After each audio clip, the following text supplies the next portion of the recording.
I groggily woke up to find myself in the great cavern of flesh. A waterfall of memories rinsed my dried psyche. I remembered the scaly beast that consumed me, its jagged teeth and its wide jaw, and its ghastly, luminescent eyes. If I knew the marine biology would bring me to this moment, I would have never considered such a career. Suddenly the walls of flesh that encomposed me glowed yellow, as dark as marks began to paint on the walls. A pipe fell into my hands as a hole began to tear into the center of the room. From that hole, an immense, scaly, fleshy, praying mantis crawled out, screeching trepidation into the cavern. The marks began to disappear. The timer had started. The first trial had begun. I tried to climb up on the pillar of flesh as the mantis marched towards me. The refugee was upon that pillar for so long, as the mantis tore it from the underground. Eventually cornered, I realized my only option: fighting back. The second I brought up the pipe, the mantis flinched in fear. I was in control. I swung down and crushed its head into a pulp. The marks decreased into nothing, and the walls flashed green.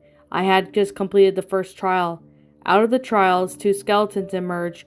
Looking down on them, I realized what they meant. They were the ones who failed. The marks that set back into place, and the walls glowed orange. The second trial, snakes and fish scales and a needle teeth viewed my fear though through the goat eyes, and they were emerged from the hole. Guns, knives, and bats showered from the tendon ceiling. The marks evaporated into orange as I pushed my mental and physical boundaries to purge the creatures. The opportunity of refugee soon hung by a thread.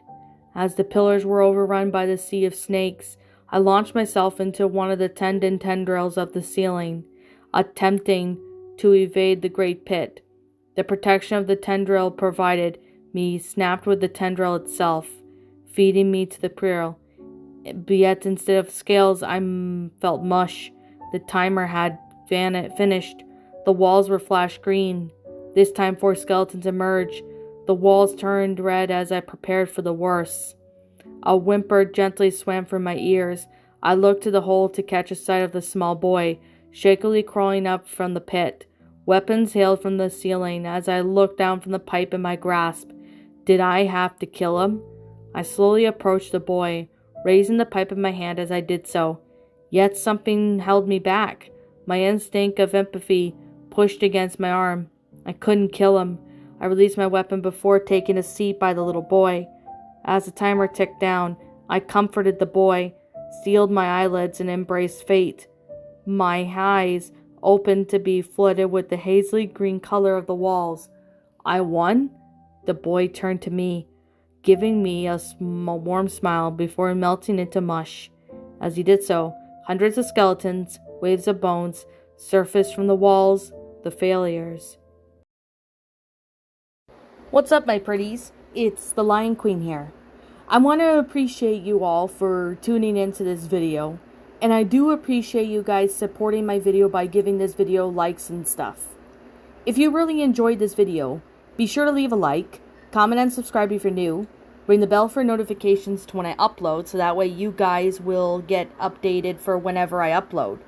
If you want to follow me on Twitter or DeviantArt, feel free to leave a follow on those if you are interested in following me on those socials. If you want to support my backup channel, known as Miss Dark Shigo, feel free to subscribe to it, as a link to that will also be in the About page section. And with that being said, and that being the case, thank you so much for watching, my pretties, and as always, stay pretty.